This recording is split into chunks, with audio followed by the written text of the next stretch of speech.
네, 안녕하세요. 말씀을 굽는 시간의 오일기 목사입니다. 네, 오늘 금요일 아침에도 말씀을 굽는 시간 가운데 나오신 여러분들을 축복합니다. 오늘 이 아침에도 하나님의 말씀으로 은혜 나누게 되길 소망하는데요. 오늘 하나님께서 우리에게 주신 말씀은 창세기 49장의 말씀입니다. 49장 8절에서 12절까지의 말씀인데요. 제가 하나님의 말씀 봉독합니다. 이 말씀을 봉독할 때에 살아계신 하나님의 음성을 들으시게 되길 바랍니다. 하나님의 말씀입니다. 유다야, 너는 내 형제의 찬송이 될지라. 내 손이 내 원수의 목을 잡을 것이요 내 아버지의 아들들이 내 앞에 절하리로다. 유다는 사자 새끼로다. 내 아들아, 너는 움킨 것을 찢고 올라갔도다. 그가 엎드리고 웅크림이 숫사자 같고 암사자 같으니 누가 그를 범할 수 있으랴. 규가 유다를 떠나지 아니하며 통치자의 지팡이가 그 발 사이에서 떠나지 아니하기를 실로가 오시기까지 이르리니 그에게 모든 백성이 복종하리로다.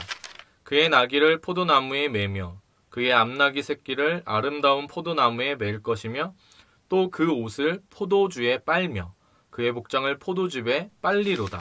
그의 눈은 포도주로 인하여 붉겠고 그의 이는 우유로 말미암아 희리로다. 아멘. 네, 오늘도 이 말씀 가지고 은혜 나누게 되길 소망합니다. 아마도 오늘 이 창세기 49장에 요 이제 말씀 나누고요. 아마 내일 50장에서 한 부분 정도만 말씀을 나누고 창세기를 종료하려고 합니다. 사실은 말씀을 나눌 때 이 한 장 가지고도 이야기할 수 있는 게 참 많이 있지만 저희가 이제 설교라기보다는 그냥 하루하루 이렇게 출근 시간이나 여유 되시는 시간대에 이걸 틀어놓고 이제 하나님 말씀으로 은혜 받으시길 바라는 마음에서 이걸 나누고 있는 거기 때문에 아마도 주일 예배 때 각 교회들 가운데 계신 탁월하신 말씀 전하시는 목사님들의 그 설교를 들으실 거기 때문에 그냥 매일의 양식 정도로 생각하시면 좋을 것 같고요. 그래서 좀 빨리 이렇게 넘어가서 요번 주에 딱 이제 50장 마무리하고 다음 주부터는 요한복음의 말씀을 나누려고 합니다. 그러니까 구약을 한 권 했으면 그 다음에 신약을 한 권 하는 거고요. 신약을 한 권 했으면 또 구약으로 또 넘어와서 한 권을 하는 뭐 그런 형태로 아마 진행할 것 같습니다. 원래대로는 처음에 말굽시 처음 시작할 때 한 장씩 하려고 생각을 하고 있었고요. 그리고 이제 5일만 하려고 생각을 했었다가 갑자기 토요일도 하는 바람에 이게 굉장히 일이 커졌는데 은혜인 것 같아요. 원래 제가 이거를 하려고 마음먹은 제 개인적인 부분에 있어서의 어떤 그런 걸로 인해서 개인적인 욕심으로 이거를 계속해서 진행하려고만 했다면 이 말굽시가 이렇게까지 오늘 창세기 끝나는 요 날까지 오지 못했을 수도 있었을 것 같아요. 하나님께서 인도해 주시고 도와주는 이제 청년들과 동역자들 그리고 함께 기도해 주시는 분들이 계셔서 말씀을 이렇게 잘 나눌 수 있도록 잘 온 것 같습니다. 참 다행이었던 것은 무엇이냐면요. 말씀 나누면서 사실은 제 삶 가운데에 더 깊어지고 하나님의 은혜로 젖어들게 되는 시간들이 제게 굉장히 큰 유익이 있었던 것 같아요. 네, 더 기도해 주시고요. 네, 오늘도 말씀의 은혜 나누게 되길 소망하는데요. 우리가 보면은 창세기 49장의 내용은요. 야곱의 파란만장했던 삶이 마무리되는 죽기 직전에 이제 아들들에게 유언을 남기고 죽는 그 장면이 49장의 내용이다 라고 말씀드렸었습니다. 그 야곱이 아들들을 다 불러 모은 다음에 정확하게 얘기를 해요. 유언이지만 이것은 예언이죠. 후일에 일어나게 될 일에 대해서 이야기를 해주겠다라고 이야기를 합니다. 그런데 이 예언은 결국에 이 아들들에 대한 한 사람 한 사람에 대한 미래라기보다는 이스라엘 민족, 이 한 사람 한 사람이 다 지파를 이루기 때문에 그 민족에 대한 하나님의 계시라고 볼 수 있는 것이죠. 어제는 그래서 우리가 장자인 루벤과 그 다음에 이제 시므온과 레위에 대한 예언에 대한 내용들을 나눴었습니다. 네, 그랬었죠. 오늘은 이제 유다에 관련된 예언의 내용들을 좀 살펴보기 원합니다. 8절에 유다에 관련된 예언이 이렇게 시작하죠. 8절입니다. 유다야 너는 내 형제의 찬송이 될지라. 내 손이 내 원수의 목을 잡을 것이요 내 아버지의 아들들이 내 앞에 절하리로다. 아멘. 네. 근데 이 8절에 유다에 관련된 예언의 내용이요. 조금 이상합니다. 조금 이상해요. 왜 이상할까요? 자, 제가 3초 드릴 테니까 한번 생각해 보세요. 왜 이상하냐? 자, 시간 드립니다. 시작. 3, 2, 1. 뭐가 이상한가요? 8절에 이게 왜 이상하냐면요. 이것은 원래 요셉에게 갔어야 되는 예언의 내용입니다. 잘 생각해 보시겠어요? 이게 생각해 보시면 꿈의 사람 요셉이라고 하죠. 꿈의 사람 요셉. 그래서 꿈의 사람 요셉이라고 했을 때 이게 제가 죄송한 말씀 먼저 드리는데 핸드폰을 바꿨는데 초점이 좀 왔다 갔다 하는 것 같아요. 일단 이걸로 찍어야 되는데 네, 혹시 좀 화면 이상하더라도 양해를 바랍니다. 자, 꿈의 사람 요셉에게 하나님께서 주셨던 약속의 말씀이 결국에 무엇이었냐면 그 꿈의 내용이 뭐냐면 그 해와 달과 별들이 자기 앞에서 이제 절하는 내용이었잖아요. 기억나시나요? 그 형들의 처음에 이제 곡식단이 자기 곡식단에게 절을 하는 내용이었다면 두 번째가 해와 달과 별들이 자기에게 절하는 내용이었단 말이에요. 근데 그러면 결국에 이 국무총리가 된 이 요셉 앞에서 이 절을 했던 형들을 보면은 그 예언의 내용이 어느 정도 맞는 것 같다 이렇게 보일 수도 있겠지만 사실은 보면 그 내용이 지금 어디가 있냐면 8절에 있는 거예요. 내 아버지의 아들들이 내 앞에 절하리로다. 요셉이 아니라 유다에게 가 있는 거죠. 그래서 이게 좀 이상합니다. 그래서 이 예언을 따졌을 때 야곱의 아들들은 어떤 의미에서 보면 장자가 셋이 있다라고 이야기됩니다. 실질적으로 원래 이제 태어난 장자는 누구냐면 르우벤이죠. 그죠? 근데 이 르우벤이 아버지의 침상을 더럽힌 빌하와 통간했기 때문에 그 부분에서 장자의 어떤 자격을 상실해버리는 탁월했지만 물의 끓음 같았지만 이 탁월함을 잃게 될 것이다 라고 말하는 그 예언을 받게 되는 그래서 실질적인 이 형제들 사이의 리더로서의 활동을 하는 사람은 누구였냐면 유다였어요. 근데 이 유다가 실질적인 장자가 가져야 되는 축복을 여기서 받게 되는 겁니다. 실제로 유다에게 그게 가는 거예요. 근데 그러면 우리는 무슨 생각하게 되면 그럼 요셉은 어떻게 되는 거야? 이 생각이 들잖아요. 그죠?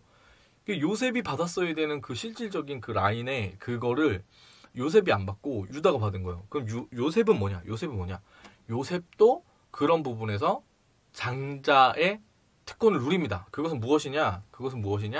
자기가 들어가는 게 아니라 자기 아들들이 자기 아버지에게 그 자녀로 삼아지는 그 특권을 누림으로 말미암아서 요셉 지파가 아니라 므낫세와 에브라임이라는 자기 아들 둘의 지파로 갈라지게 되는 것이죠.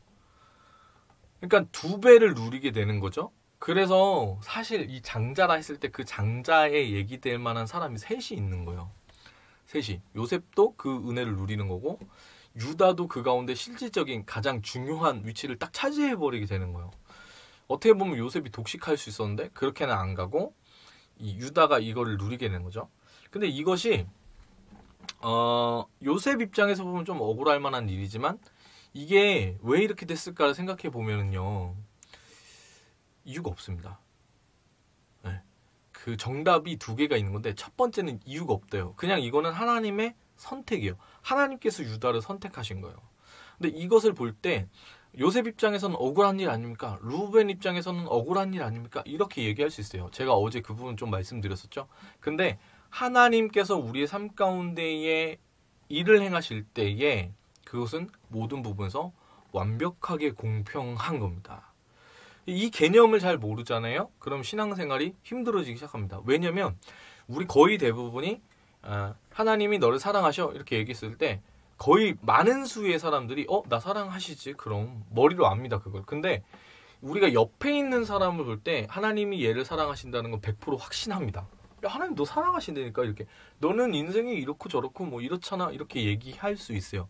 근데 이상하게 나를 사랑하시나 이렇게 생각했을 때에는 잘 모르겠는 거예요. 사랑하시겠지? 정도 생각이 되는 거예요. 근데 진짜 사랑하시는지 확신에 가득한 음성으로 나 사랑하시지? 이렇게 얘기하는 사람이 생각보다 드뭅니다. 오늘 이 영상을 보시는 여러분 어떠세요? 내 옆에 있는 분 우리 부모님, 우리 가족들은 사랑하시는 거 아시겠죠? 근데 나 사랑하는 건 아시겠어요? 나를 사랑하시나? 혹시 그렇게 생각하고 있지는 않으세요? 이게 비교를 해서 그래요. 옆에 있는 사람은 하나님 사랑하시는 것 같은데 이상하게 나한테는 뭘 안 주는 것 같은 거지. 이 아빠가 이상한 거지. 그래서 배가 아픈 거예요. 부러운 걸 넘어서서 배가 아픈 거예요. 근데 여러분 이게 어떤 기준이냐면 지극히 개인적인 기준에서 보는 거거든요. 근데 이 유다를 선택하셨을 때 유다를 선택하셨기 때문에 다른 형제들을 버린 게 아닙니다. 뭐랄까 각 사람의 부르심이 다른 것이죠. 하나님께서 저를 목사로 부르셨어요. 제가 다른 평신도 분들에 비해서 말씀을 많이 더 연구해야 되고 더 잘 아는 것은 어떤 의미에서 보면 당연한 것이겠죠. 여러분 근데 우리가 알아야 되는 게요. 제가 여기서는 이 말씀 꼭 드리고 싶은데 한국 교회가 좀 잘못한 부분 중에 한 가지가 뭐냐면 훈련에 대한 강조가 굉장히 많았거든요. 예수님 잘 믿는 방법으로 많이 얘기했던 게 뭐냐면 훈련과 그 다음에 이제 제자 훈련 그리고 이제 예배에 관련된 이야기들을 많이 들었었죠. 기도 뭐 이런 거. 그게 다 사실은 따지고 보면 자기 의를 추구하는 방향으로 잘못 엇나갈 수 있는 일들인 거예요. 그래서 결국에는 교회 내부에서 어떤 일이 있었냐면 좀 신앙심 좋아 보이는 친구들을 다 뭘 했냐면 너 신학교 가 이렇게 얘기를 한 거죠. 그리고 좀 힘든 일이거나 어려운 일들이 있을 때 다 결국 우리가 받는 사인이 결국 뭐냐면 아유 함께 기도합시다. 아 목사님 저 요즘에 뭐 잘 믿어지지가 않아요. 막 이렇게 저렇게 막 상담하면 결국에 뭐냐면 야 예배 나와서 더 큰 은혜를 받으면 돼. 막 이렇게 심지어 이제 미래에 관련된 이야기들을 얘기했을 때 우리 청소년 중고등부 때 제일 많이 들었던 얘기가 뭐냐면 비전에 대한 이야기였단 말이에요. 그래서 그 이야기들을 듣고 자라서 나와서 딱 보니까 나는 하나님 앞에 너는 특별하단다. 너는 특별하단다. 뭐 이런 얘기만 듣고 자랐는데 보니까 내 옆에 있는 애도 특별하잖아요. 그리고 자라고 보니까 나는 너무 평범한 거지. 그러니까 불공평하다 이렇게 나오는 거예요. 여러분 근데 그거 불공평한 거 아니에요. 우리가 잘못 가르친 거예요. 여러분 신앙심 투철하고 믿음이 정말 충만한 사람이 있다면 그 사람이 목사가 돼야 된다? 아니요. 그거 아닐 수 있어요. 믿음 충만하고 은혜 충만하고 그런 사람이 있다면 오히려 그런 사람이 더 직장생활 가운데 나가서 세상을 바꿔야 되는 거예요. 왜냐? 여러분 교회 안에서 목사의 생활을 한다는 것 자체가 고달프고 쉽지 않은 일이에요. 양을 섬기는 자체가 쉽지 않은 일이에요. 그 일의 힘듦을 이야기하는 게 아니고요. 그래도 교회 내에서 사역하는 것은 은혜 안에서 거하는 일이잖아요. 이것은 보호를 받는 일이에요. 오히려 여러분 교회 안에서 예수님 이야기 관련된 부분 이야기하면서 은혜에 대한 부분을 지킨다는 것은 그것이 사명이기 때문에 쉬울 수 있다는 얘기죠. 목사가 실족할 수 있겠죠. 목사가 예배 드릴 때 딴짓 부릴 수 있겠죠. 말씀 잘 안 들을 수도 있는 게 목사죠. 하지만 여러분 그래도 목사는 그 은혜의 교회 안에 거한다는 거예요. 그래서 어디가 더 힘드냐면요 여러분 사실은 직장이 더 힘든 거예요. 저보다는 여러분들이 그 삶을 살아가는 게 더 어렵겠죠. 목사가 제가 이제 개척교회 이렇게 하게 되면은 그 개척교회 가운데에 실족하고 힘들어하고 아파할 일이 많겠죠. 그 개척교회 하면은 다 망합니다. 그거 누가 몰라서 그걸 하는 게 아니에요. 근데 그래도 여러분 주님 안에서 저희는 항상 있다는 얘기죠. 목사들은 다. 근데 여러분들은 그렇지가 않잖아요. 세상 가운데 더 힘든 거예요. 그래서 여러분 믿음 충만하고 더 은혜 충만하면 선교사 나가는 거 좋고 목사 되는 거 좋습니다. 그런데 그렇게 은혜 충만하면 오히려 세상 가운데 나가서 그 세상 가운데 하나님 사람의 모습을 보여줬어야 한다는 거예요. 그랬어야 했어요. 근데 그거를 한국 교회가 실패한 거죠. 여러분 각자의 부르심에 대한 그림이 다른 거지 그 그림으로 인해서 하나님이 얘만 편애한다라고 보시면 안 돼요. 이 시기에 보면 우리의 관점에서 볼 때는 그 편애가 있는 거지만 하나님이 그러시겠습니까? 모든 사람에게 그의 족한 부분의 분량대로 은혜를 주시는 분이 하나님이세요. 그래서 28절에 보면 이렇게 나와요. 이들은 이스라엘의 12지파라 이와 같이 그들의 아버지가 그들에게 말하고 그들에게 축복하였으니 곧 그들 각 사람의 분량대로 축복하였더라. 각 사람의 분량대로. 이 말도 오해의 소리가 굉장히 많이 있겠죠. 그러면은 얘한테는 그 분량이 크니까 이렇게 주고 얘한테는 적으니까 이렇게 주고 그게 여러분 한 달란트 받은 자와 뭐 그런 그 달란트 받은 자의 비유를 보면서 아 불공평해요. 왜 한 달란트 주고 뭐 이렇게 해요, 저렇게 해요. 왜 똑같이 안 주는 거예요? 이렇게 하실 수 있겠지만 예, 우리가 언제 그것을 이렇게 넘어설 수 있게 되냐면요. 하나님 안 공평한 것 같아요. 하나님 나 안 사랑하는 것 같아요. 이거를 언제 넘어설 수 있게 되냐면요. 예수님을 바라볼 때 넘어설 수 있게 됩니다. 왜냐면요. 하나님이 나한테 이거 안 주셨잖아요. 라고 따질 필요가 없는 게 주님을 우리 가운데 주셨기 때문에 전부를 다 주신 거예요, 여러분. 관점 문제라는 거죠. 다른 거 아시겠어요? 유다를 편애한다 이렇게 보실 필요가 없다는 얘기죠. 유다를 통해서 하나님의 그 일, 하나님 나라의 일이 성취되는 것 뿐이죠.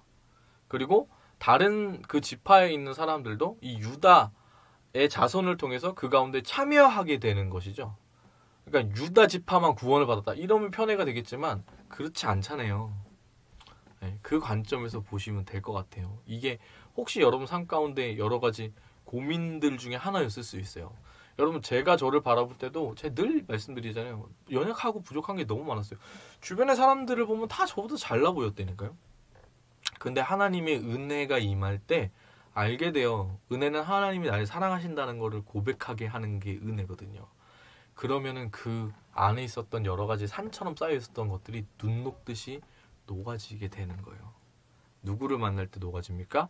예수님을 만날 때.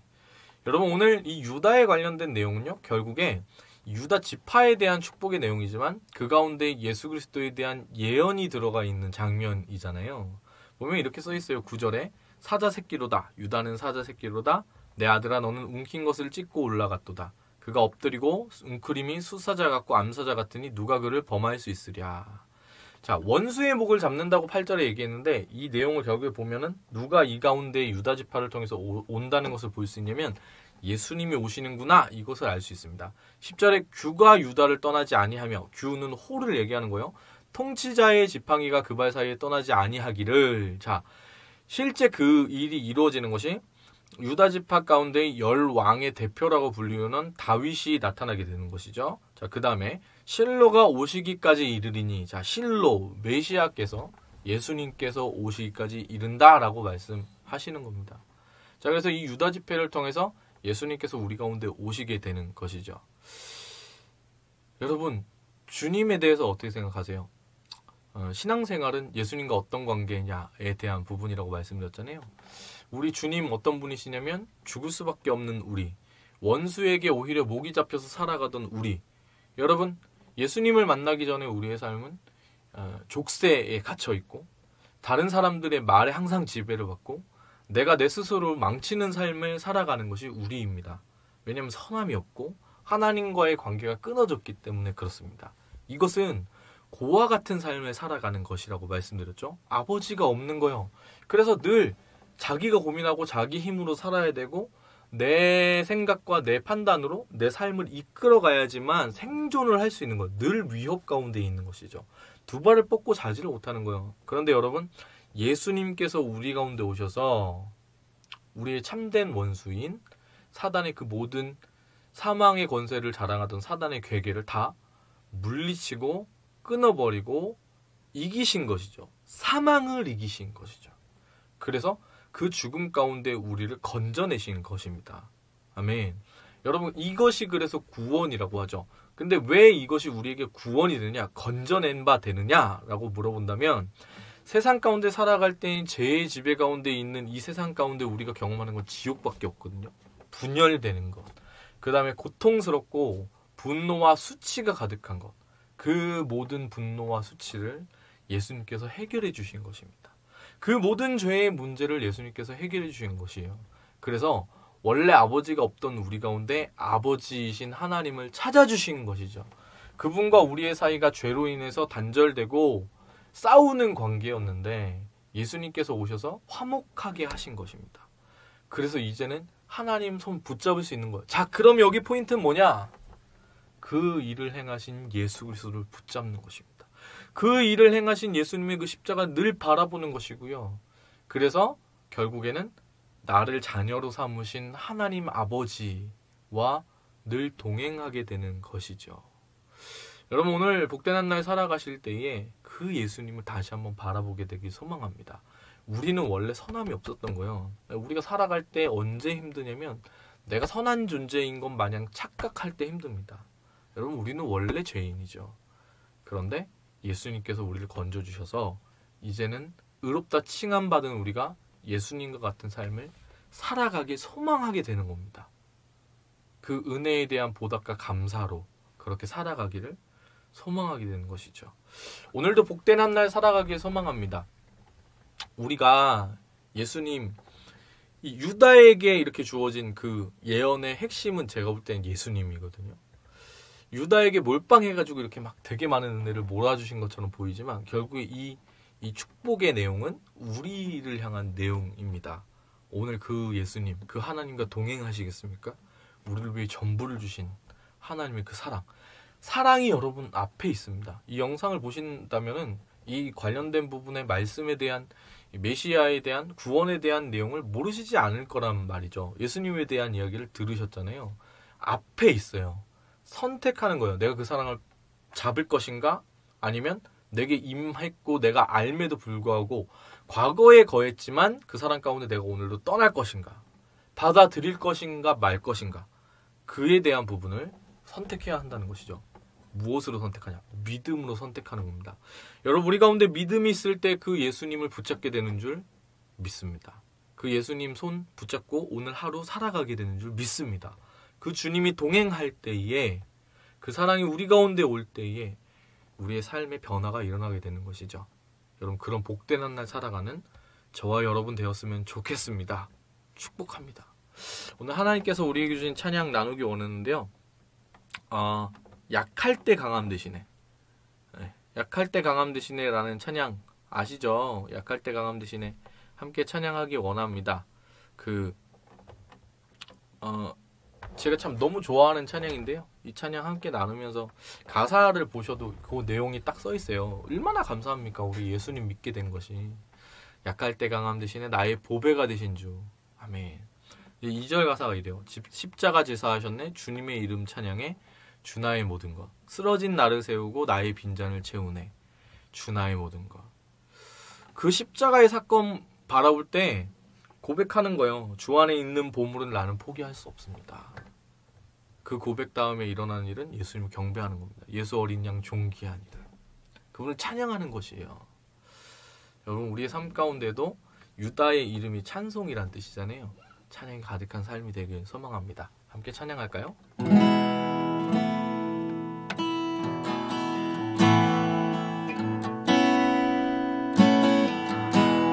약할 때 강함 대신에 나의 보배가 되신 주, 주 나의 모든 것. 주 안에 있는 보물을 나는 포기할 수 없네 주 나의 모든 것. 예수 어린 양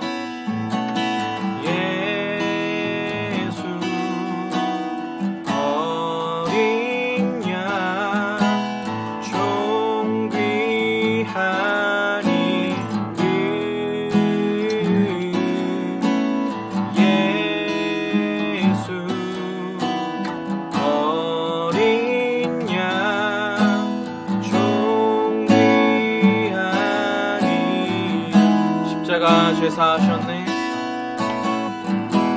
십자가 죄사하셨네 주님의 이름 찬양해 주 나의 모든 것.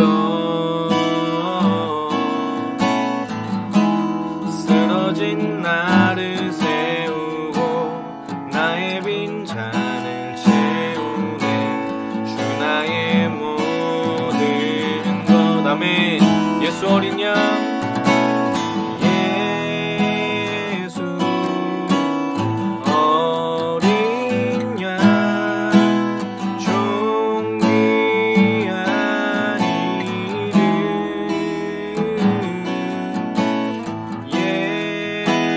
예수 어린 양 존귀한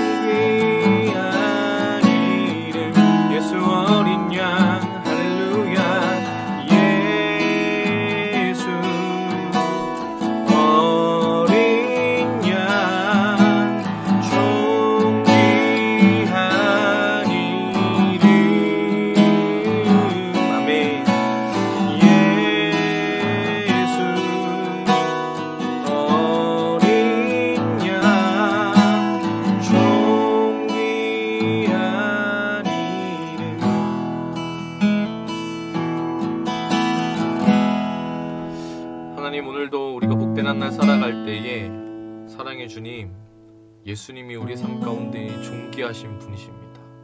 우리를 구원하신 그 은혜 바라보면서 주님 붙들고 나아갈 때 하나님, 내 삶의 한 절 한 절을 통하여서 예수님의 이름이, 그 존귀한 이름이 높임을 받아 주시옵소서. 우리의 삶이 하나님을 높이는 삶이 되게 하여 주시옵소서. 주님, 주님을 찬양하게 하시고 우리 가운데 이해 주신 그 구원의 감격을 누리는 삶 살게 되길 소망합니다. 세상의 것들이 아니라 아버지, 우리의 판단과 우리의 생각이 아니라 예수님의 그 마음 품고 오늘 하루 살아갈 수 있도록, 그 복음을 전할 수 있도록 우리 가운데 임하여 주시옵소서. 주님을 찬양합니다. 감사드리며 예수님의 이름으로 기도합니다. 아멘. 아멘. 네, 오늘 하루도 화이팅입니다.